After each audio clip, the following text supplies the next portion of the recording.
안녕하세요. 미주 해석입니다. 오늘은 크록스의 23년 2분기 컨퍼런스 콜 내용을 알아보겠습니다. 네, 컨퍼런스 콜 내용을 자세하게 오늘 알아볼 건데요. 그 전에 실적 영상을 먼저 보시고 그 다음에 컨퍼런스 콜 영상을 보는 것을 추천드립니다. 그래서 제가 댓글란에 실적 영상을 고정해 놨으니까요. 먼저 보시고 컨퍼런스 콜 내용을 보는 게 훨씬 더 이해가 좋으실 것 같습니다. 자, 이번 크록스는 15% 매출이 성장했는데요. 아시아에서 39%, 그리고 인터넷 판매가 20% 성장한 덕분이었죠. 그리고 헤이디드 같은 경우는 2억 3,900만 달러를 벌어들였는데 DTC는 30% 성장했지만 홀세일 매출이 문제가 됐었죠. 자, 그래서 이번 컨퍼런스 콜의 주요 내용은 헤이디드 매출 정체에 대한 내용이 대부분이었습니다. 자, 그리고 자사주 매입도 얘기가 있었죠. 이번 7월달부터 50밀리언 가까이 자사주 매입을 했죠. 그리고 크록스 같은 경우는 2023년도에 영향력 있는 100개 기업 중 하나가 됐습니다. 그리고 클라우드 크록스, 그리고 샌달 분야가 계속해서 성장하고 있죠. 자, 그리고 유명 연예인들과 콜라보를 했던 사이렌 같은 경우는 여전히 잘 팔리는 상품이고요. 그 다음에 이렇게 원색을 강조하는 이 다이렌이라는 샌달 상품도 상당히 매출 성장을 이끌어내고 있습니다. 자, 그래서 30조 후 샌들 시장,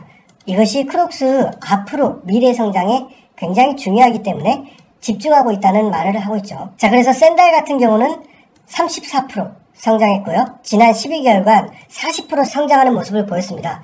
2년 전에 크록스가 샌달에서 굉장히 큰 실패를 했었죠. 자, 그것을 딛고 최근 샌달 부분의 성장이 좋아지고 있고 모든 지역의 샌달 매출이 성장했습니다. 클래식과 브루클린 같은 3자 샌달 판매도 잘 되고 있다는 걸 얘기하고 있고요. 올해 샌달 관련된 매출이 4억 달러를 초과할 것이라고 내다봤습니다. 자, 그리고 각종 샌달 콜라보를 진행했었는데 많은 제품들이 솔드아웃 했다는 것이죠. 자, 그리고 우리나라에서도 오뚜기하고 같이 협업을 했는데요.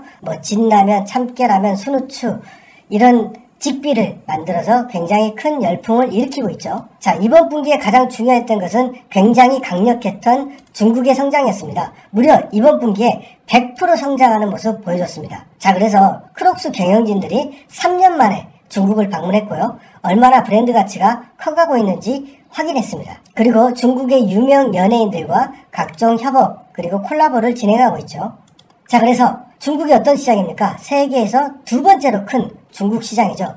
이 시장에서 커다란 크록스 상승 기류가 보인다는 것은 아주 긍정적으로 얘기할 수 있을 것입니다. 자, 헤이디드는 디지털 매출이 37% 성장했었는데 특히나 헤이디드가 지금 인기 있는 지역은 이스트 앤 웨스트 코스트, 그러니까 해안가, 동해안과 서해안. 어떻습니까? 미국에서 해안가에 사는 사람들은 굉장히 부자들이죠. 그런 동네에서 인기가 늘어나고 있다. 45% 이상 성장하는 모습 보여주고 있다. 그리고 미국 독립기념일을 맞이해서 20여 종의 서로 다른 국기 패턴의 신발을 선보였죠. 그래서 굉장히 인기가 좋았다라고 얘기하고 있습니다. 자, 그래서 헤이디드 같은 경우도 작년에는 15번째 신발 브랜드였는데 이번 분기에는 8번째까지 올라오는 아주 좋은 모습 보여줬다는 것이죠. 자, 그런데 헤이디드의 문제점은 리테일 매출이 줄어드는 것이다 이거죠. 자, 그래서 좀 더 뒤에 정리를 해보겠지만, 자, 작은 도매상들과의 관계를 정리 중에 있습니다. 자, 그래서 크록스 리테일러들로 교체를 하고 있다라고 보여지고 있고요. 이 홀세일 매출이 줄어드는 이유는 이 헤이디드 실적이 괜찮은데 지속적인 주문을 넣기에는 부담스러운 부분이 있고 아직 헤이디드 데이터가 없기 때문에 앞으로 잘 팔릴 건지 그런 것들에 대한 부담감이죠. 자, 그리고 뒤에 얘기하겠지만 일부 메이저 신발들의 재고가 쌓여가고 있다는 게 또 문제점이죠. 그리고 크록스는 한국에서 크록스 앱을 출시했는데요. 한국에서 인기가 굉장하기 때문에 크록스 한국 앱만 20% 침투율을 보여주고 있습니다. 헤이디드는 아마존에서 신상품을 런칭했고 계속해서 인기가 늘어나고 있다. 자, 그래서 크록스는 3,300만 개의 신발을 팔았고요. 컬레당 가격 평균은 25달러. 그래서 12.8% 증가한 수치라는 것이고 이것이 샌달 판매가 많았기 때문에 컬레당 가격이 12.8% 증가했다는 것은 굉장히 고무적이죠. 샌달은 34% 성장했고 미래 핵심 성장 동력이고 크록스는 16% 성장했습니다. 지빅 같은 경우는 전체적으로 13% 성장한 모습이었고요. 크록스는 아시아에서 폭발적으로 성장했고요. 중국, 호주는 세 자릿수, 그러니까 100% 이상 성장하는 아주 좋은 모습 보여줬고 한국, 동남아 같은 경우도 두 자릿수 이상 성장하는 좋은 모습 보여줬다는 거죠. 다만 EMEA는 1.4% 감소했는데요. 영국, 프랑스 같은 경우는 38.6% 성장했으나 리테일이 감소된 게 문제였다. 자, 그런데 어떤 문제가 있었냐면 아프리카 판매업자들이 규정된 지역 외의 판매를 했다는 것이죠. 자, 이게 무슨 말이냐면, 자, 아프리카 같은 경우는 판매 가격이 좀 다른 지역보다 좀 싸겠죠. 그래서 도매 가격을 좀 저렴하게 제공했는데 이 제품을 뭐 유럽이나 아시아에 팔아버렸다는 것이죠. 자, 그렇다면은 아프리카 판매업자들의 마진율은 올라가겠지만 실질적으로 아시아나 유럽에 있는 판매 사업자들은 손해를 보겠죠. 자, 이렇게 인터넷 판매를 규정된 지역 외에 판매했기 때문에 이 아프리카 사업자들과 계약을 종료해버렸다는 것이죠. 자, 그래서 이 아프리카 사업자 교체로 이번 분기에 8밀리언 손실이 났고요. 하반기에는 21밀리언의 매출 손실이 예상된다는 것이죠. 자, 그래서 이렇게 크록스가 실적이 좋았음에도 리테일 사업자 문제로 인해서 이번 분기뿐만 아니고 다다음 분기도 매출 하락에 영향을 줄 수 있다. 자, 헤이듀 같은 경우는 겨우 2.9% 성장밖에 못했는데, 자, 8,300만 개 팔았고요. 3.6% 성장했고요. 켤레당 28.8달러를 썼습니다. 자, 그래서 0.6% 감소한 모습이었고요. 아마존, 그레이 마켓의 영향이다 라고 얘기했습니다. 요거는 뒤에서 좀 더 얘기하겠습니다. 아까도 말씀드렸듯이 50밀리언의 자사주를 매입했는데 42만 5천 주를 매입했고 매입 평가는 117달러로 매입했습니다. 자, 부채 목표인 100에서 150% 수준이 도달하면 본격적으로 1빌리언 수준의 자사주 매입을 하겠다. 자, 크록스 인벤토리는 계속해서 감소했고 8.4%, 그리고 헤이듀 같은 경우는 22.3% 감소하는 아주 건전한 인벤토리를 가지고 있죠. 그래서 23년 전체는 12에서 14% 성장해서 연 매출 4빌리언을 달성할 수 있을 것이다. 그리고 헤이듀는 단기적으로는 지금 문제 있지만 장기적 2년 성장률은 80%에 이를 것이다 라고 아주 긍정적으로 내다보고 있죠. 자, 컨퍼런스콜 질의응답을 보면, 자, 헤이듀는 24년에 1빌리언 매출이 나온다고 합병을 했는데 23년에는 어떨 것 같냐 라고 했을 때 이미 헤이듀가 2억 3,900만 달러 분기 매출을 나오고 있기 때문에 거의 1빌리언에 이미 도달하고 있죠. 자, 이번 헤이듀 문제점은 뭐였냐면, 자, 크록스 협력사들로 교체하고 있는데 이 협력사들은 아직 헤이듀에 대해서 신임을 못하고 있고 그래서 과도한 주문을 원치 않는다. 그리고 아직 헤이듀에 대한 확신과 히스토리가 부족하다. 그리고 지금 중요한 문제인데요. 몇몇 메이저 브랜드들의 신발 판매량이 감소하고 있다는 것이죠. 자, 그렇기 때문에 헤이듀도 감소할 것이다 라고 예상하고 주문을 꺼리고 있다는 것이죠. 그래서 매우 조심스럽게 주문을 하고 있다. 자, 그리고 아주 중요한 문제인데요. 자, 아마존에서 그레이 마켓이 발생하고 있다 라고 했는데, 자, 이게 무슨 뜻이냐면 우리나라 말로 얘기하면 암시장 같은 경우인데요. 이게 무슨 말이냐면 아마존에 엄청나게 많은 판매 사업자들이 있는데 이 사람들이 헤이듀를 우리가 아닌데도 판매를 하고 있다는 것이죠.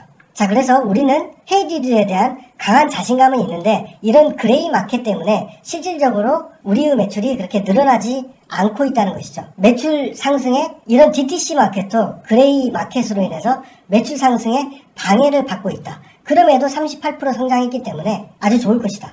그래서 헤이듀에 대한 24년도 가이던스를 현재 주긴 어렵지만 장기적으로 80% 성장하는 것에 대해서는 아주 자신한다는 것이죠.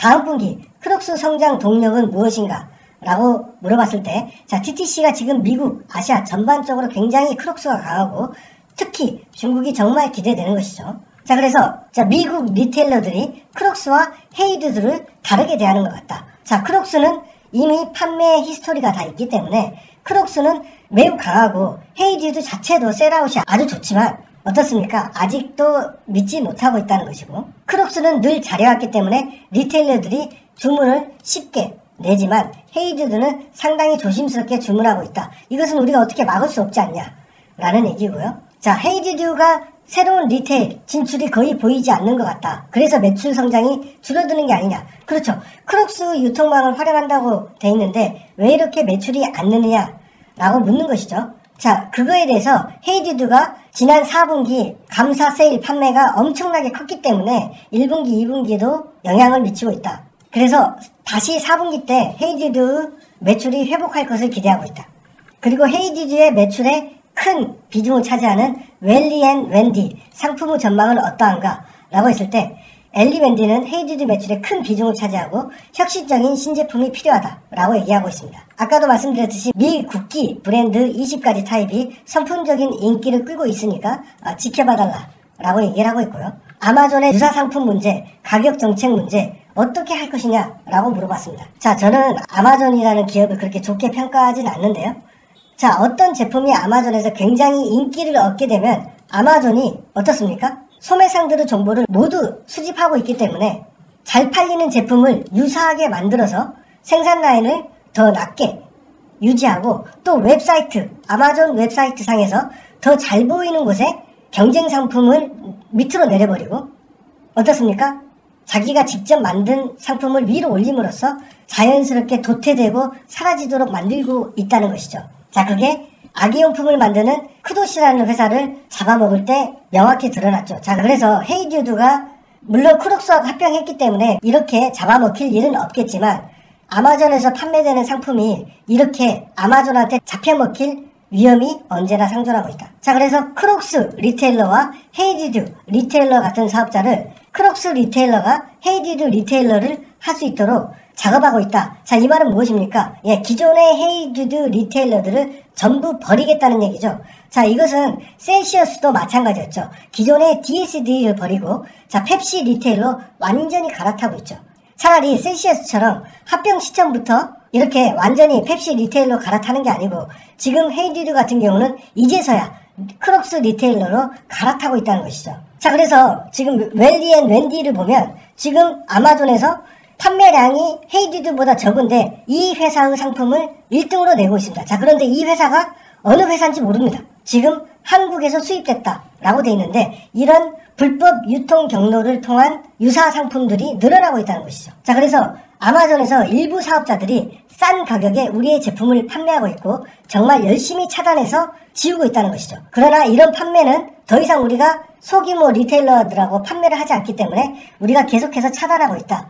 그리고 우리는 이것을 잘 해결할 것이다 라고 얘기를 하는데 기존의 소규모 헤이듀드 리테일러들이 아마존에 이렇게 제품을 판매한 것일까요? 그것은 뒤에서 좀 더 알아보겠습니다. 자, 이렇게 헤이듀드 전망이 하향된 이유는 첫 번째, 리테일 분야의 주문 감소입니다. 자, 지금 헤이듀드 리테일러에서 크록스 리테일러로 옮겨가는 입장이고 소규모 사업자에서 대규모 사업자로 옮겨가고 있다는 것이죠.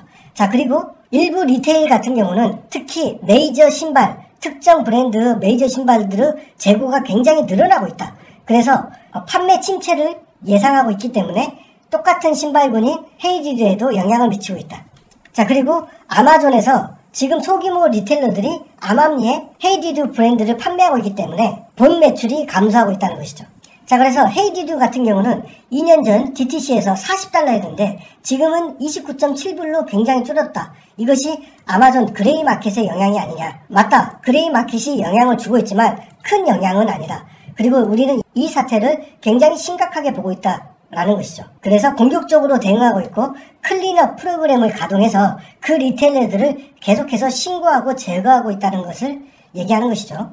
자, 중국의 리테일 스토어는 언제쯤 제대로 열릴 것인가 라고 얘기했는데요. 자, 이 리테일 스토어에 대해서 우리가 좀 오해를 하고 있는 걸 말씀드리면, 자, 우리 구독자분께서 중국에 살고 있는데 크록스 신발이 유행처럼 번지고 있다라고 합니다. 하지만 오프라인 매장이 많지 않아서 어떻습니까? 짭 신발을 많이 신는다는 것이죠. 자, 왜 오프라인이 늘어나야 됩니까? 자, 오프라인이 들어와야 사람들이 크록스 정품이 어떤 것이 정품이고 어떤 것이 짭인지 알 수 있다는 것이죠. 자, 그리고 제가 한국 크록스를 예를 들어볼게요. 좀 이해하기 어렵지만 쉽게 설명하면 제가 한국 크록스 매장을 방문할 때마다 느끼는 게 그 사람들이 계속 배송을 하고 있어요. 어떤 거냐면은 자, 대구에 매장이 있다고 가정했을 때 자, 대구 경북에서 DTC 매출이 들어왔어요. 예를 들면 인터넷으로 주문을 했다 이거죠. 대구 쪽에서. 자, 그러면은 그것은 누가 먹습니까? 네. 대구 지역에서 주문한 것은 대구 매장이 먹는 거죠. 자, 그렇기 때문에 사람들이 크록스 매장에 가서 이것저것 신어보고 인터넷으로 판매해도 어떻습니까? 그 수익은 결국 매장으로 가는 것이죠. 자, 그렇기 때문에 이것은 굉장히 중요한 것이고 크록스 같은 경우는 자체 앱과 인터넷 판매망이 갖춰져 있죠. 자, 그런데 헤이듀드는 어떻습니까? 자, 헤이듀드는 아마존에서 판매하고 있죠. 자, 그렇다면 아마존에서 판매가 되면 자, 헤이듀드 본사가 돈을 버는 것이지 해당 지역의 매장이 돈을 버는 게 아니죠. 이게 지금 아마존 판매의 가장 큰 문제점입니다. 왜냐하면 자체 인터넷 판매망을 갖추고 있지 않으면 매장의 고객들을 아마존한테 뺏기는 것이죠. 자, 그래서 매장의 고객들을 아마존에 뺏기는 상황이 나오는 겁니다. 자, 그래서 헤이듀드 제품을 받은 소규모 리테일러들이 어떻습니까? 네, 암암리에 아마존의 사업자를 만들고 거기서 판매를 하고 있다는 것이죠. 자, 그렇기 때문에 헤이듀드가 자체망을 가지고 자체적으로 판매가 되어야, 즉 아마존에 의존하지 않아야 매장망을 지킬 수가 있는 것이죠. 자, 이것에 대해서 좀 이해를 하면 지금 이 헤이듀드의 소규모 리테일러들이 왜 아마존에 암암리에 판매했는지 이해가 되죠. 그래서 크록스는 여전히 온라인에 막대하게 투자 중이고 중국 같은 경우는 베스트 티몰에 직영점을 운영 중이고 제3자 판매도 하고 있습니다. 자, 어떻습니까? 중국도 마찬가지죠. 중국 내에 3자 판매가 강화되면 직영점보다는 중국인들이 자체 운영하면 어떻습니까? 짭도 이들이 단속할 것이고요. 그 온라인 매출이 매장으로 돌아가기 때문에 더더욱 콜라보나 광고에 신경을 쓰겠죠. 자, 그래서 티몰, 징둥닷컴, 틱톡 등 디지털 매출이 크고 3자 판매, 스토어에서 나오고 매장을 공격적으로 계속 늘려야겠죠. 자, 그래서 지금 현재 중국의 3자 오퍼레이터들은 돈 버는 기계들이다. 매장 수를 늘리는데 적극 장려할 계획이다 라고 얘기하고 있습니다. 그래서 차이나 매출은 현재 매출의 5%죠. 하지만 나이키는 몇 프로였죠? 네, 15%였죠. 그래서 크록스도 장기적으로 매출의 10%를 중국에서 담당하고 싶다. 그러면 500밀리언의 매출을 달성할 수 있을 것이다. 현재는 약 60밀리언 수준이다. 엄청나게 커갈 룸이 있다는 것이죠.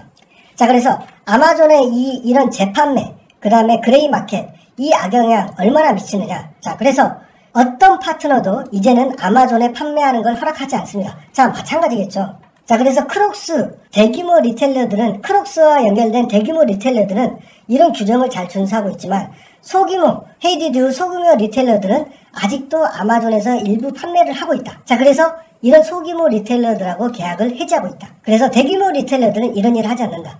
그래서 소규모 판매상들을 제어하고 있는 것이고, 하지만 헤이듀드 브랜드가 성장하려면은 아마존에서 일정 부분 벗어나는 그런 DTC 판매망을 갖춰줘야 된다는 것이죠. 이번 컨퍼런스 콜 내용을 요약해보면, 자, 중국의 판매 굉장했고 100% 이상 성장했고 앞으로 성장할 룸이 더 있다는 것이죠. 자, 샌다르 판매 2년 전에 그 실패를 경험했던 크록스가 절치부심해서 30빌리언의 시장, 여기서 지금 30% 이상 모든 지역에서 성장하고 있다. 자, 헤이듀드 소규모 리테일러, 높은 아마존의 의존도 때문에 이런 부침들이 발생하고 있다는 걸 알 수 있습니다. 자, 크록스처럼 자체 판매망, 자체 DTC가 갖춰져 있다면 리테일러들은 해당 지역을 다 먹을 수 있기 때문에 불만이 없는데, 헤이듀드는 아마존의 판매량이 절대적이다 보니 어떻습니까? 아마존의 암암리에 들어가서 판매를 하고 있다는 것이죠. 자, 그러나 헤이듀드 그 자체의 인기는 여전히 유효하며 우리는 자신 있다는 것이죠. 아마존의 그레이 마켓 문제점, 우리는 충분히 극복할 수 있다. 왜? 크록스 리테일러들로 갈아타면 크록스 리테일러들은 기본적으로 대규모들이고 그들이 우리와의 관계 때문에 헤이듀드를 더 이상 암암리에 판매하지 않을 것이다. 중국의 인터넷 판매도 중요하지만 짭을 없애고 브랜드 인지도를 강화하기 위해서는 리테일 판매도 굉장히 중요하다. 헤이듀드 리테일 전환, 그리고 아마존과의 관계 정립도 반드시 필요합니다. 아마존에 의지하는 순간 아마존에 잡아먹힐 수 있습니다. 아프리카의 싼 가격 정책에 리테일러들이 우회 판매로 인해서 단기적으로 하반기 때 20밀리언 이상 매출 하락이 예상된다. 그럼에도 가이던스를 올린 것은 맞습니다. 샌달과 중국 매출 상승의 자신감이죠. 세계 신발 시장 2위인 중국에서 앞으로 크록스가 어떻게 더 잘 나갈지 기대해 보겠습니다. 네, 컨퍼런스 콜 내용은 사실은 중복되는 내용들이 좀 나오기 때문에 보시기 불편한 부분도 있지만 전체적인 회사의 내용을 알기에는 이만한 자료도 없는 것 같습니다. 그래서 조금 불편하셨더라도 좀 이해를 해주시고요. 앞으로 컨퍼런스 콜 내용을 이런 식으로 길게 제작하는 게 어떤가 하는 게 제 생각입니다. 그래서 여러분들 의견을 남겨주시면 예전처럼 그냥 간단하게만 얘기할 것인지 아니면 이렇게 아주 디테일하게 얘기할 것인지 구독자들이 원하는 방향을 잡도록 하겠습니다. 네, 제가 준비한 영상은 여기까지고요. 시청해주신 구독자 여러분 감사합니다.